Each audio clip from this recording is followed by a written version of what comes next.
Do you know the most common mistake traders make when using the stochastic indicator? They buy immediately when it enters the oversold zone. They sell immediately when it enters the overbought zone. If this is how you have been using it, you need to pay attention from here.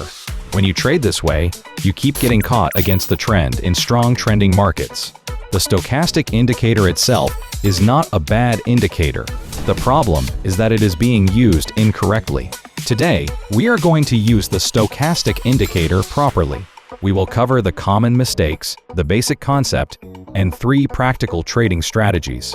By the end of this video, you will understand why the way you have been using it may have caused losses. The strategies we will cover today are as follows. First, a trend-following strategy that combines the stochastic indicator with the 200-period moving average. Second, a multi-confirmation strategy that combines the stochastic indicator with MACD. Third, a trend reversal strategy using stochastic divergence.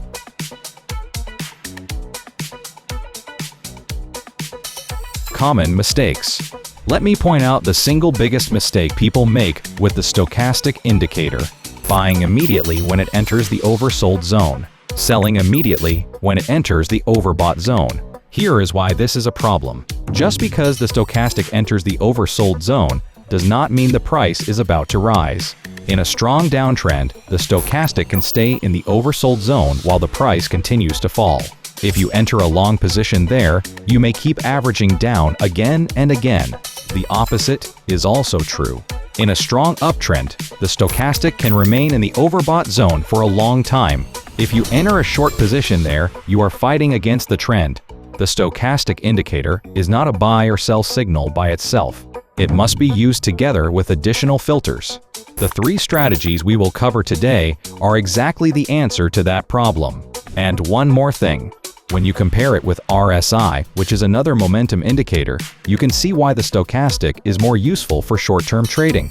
RSI often moves sideways in the middle range, making it difficult to identify direction. The stochastic moves much more clearly between overbought and oversold areas. Its movement is more regular and easier to read. Also, RSI has only one line. The stochastic consists of 2 lines, the K line and the D line. Because of this, you can also use crossover signals. I will explain this right away in the basics section. Basic concept. Let's first understand exactly what the stochastic indicator is. The stochastic is a momentum indicator. It shows where the current price is located within the highest and lowest price range over a certain period. To put it simply, imagine the highest price of the recent 14 candles as 100 and the lowest price as O. The stochastic shows where the current price is within that range, using a number between 0 and 100.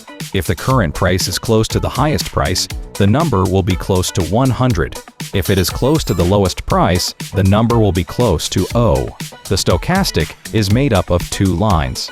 The K line is the main line that calculates the current price position.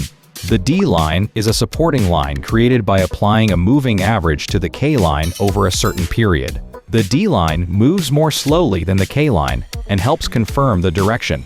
When the K line crosses above the D line, it is called a golden cross, which signals a possible bullish reversal.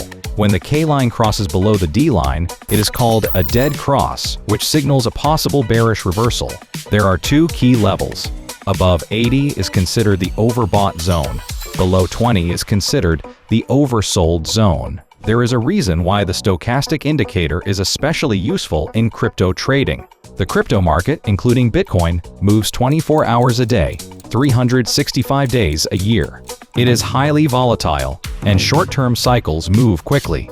That is why the stochastic indicator works well, because it allows traders to check both the trend direction and current momentum at the same time. For the time frame, I recommend using at least the 15-minute chart or higher. The higher you go, such as the 1-hour or 4-hour chart, the more reliable the signals become.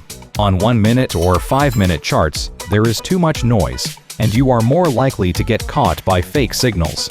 Strategy 1. Stochastic plus 200 moving average. This is the first strategy. You add the 200-period moving average, first define the trend direction, and then use the stochastic signal to enter the trade. The core principle of this strategy is simple. Only enter in the same direction as the trend. If the candles are above the 200 moving average, the market is in an uptrend. In this case, you only look for long entries. If the candles are below the 200 moving average, the market is in a downtrend. In this case, you only look for short entries. Here are the conditions for a long entry. First, check whether the candles are above the 200 moving average. Then, confirm that the stochastic has dropped below 20, which is the oversold zone. After that, enter a long position when the K line breaks upward through the 20 level. At this moment, you must also check whether the volume of the entry candle has increased compared to the previous candles. A breakout without volume has low reliability. Set the stop loss below the previous low. Set the take profit target with a risk to reward ratio of at least 2 to 1.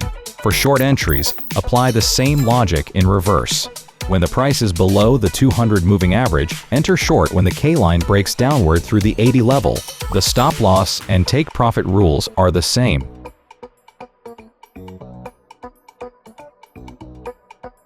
Strategy 2. Stochastic plus MACD. This is the second strategy. We already covered MACD in depth in the previous episode. Today, we will use a strategy where we only enter when both the stochastic and MACD point in the same direction at the same time. When two momentum indicators give signals in the same direction, reliability increases significantly. Compared to using only one indicator, the chance of getting caught by a fake signal decreases. Here are the conditions for a long entry. First, confirm that the stochastic K line breaks upward through the oversold level of 20. At the same time, MACD must create a golden cross where the MACD line crosses above the signal line. If these two signals appear within 5 candles of each other, enter a long position. At the entry candle, check for an increase in volume. Set the stop loss below the previous low. Set the take profit target with a risk to reward ratio of at least 2 to 1. For short entries, apply the opposite logic. If the K line breaks downward through the 80 level and a MACD dead cross appears within 5 candles, enter a short position. The stop loss and take profit rules are the same. This strategy has 2 conditions, so the number of signals will decrease. However, when a signal does appear, the reliability is higher than strategy 1. This strategy is best suited for traders who know how to wait.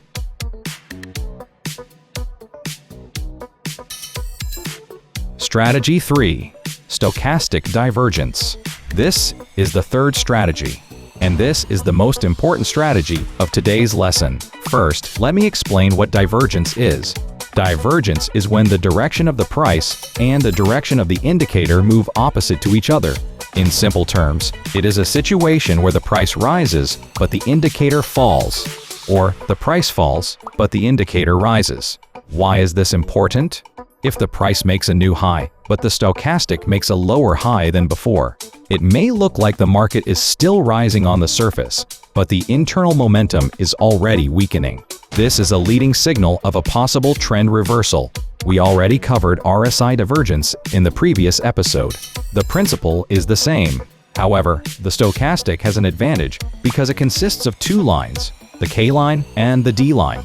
After divergence appears, you can also confirm the signal using a crossover. This allows you to identify the entry timing more specifically.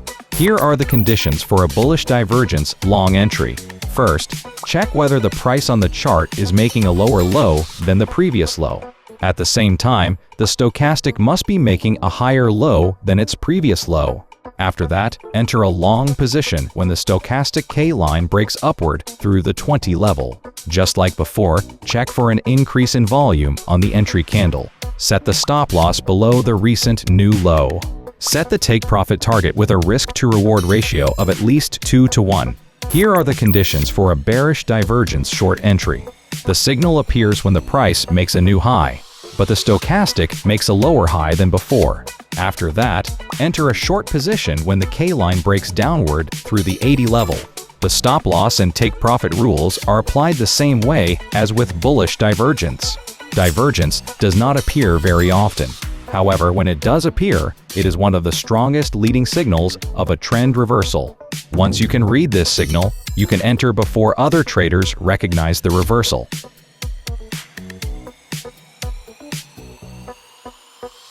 Let's summarize the 3 strategies we covered today.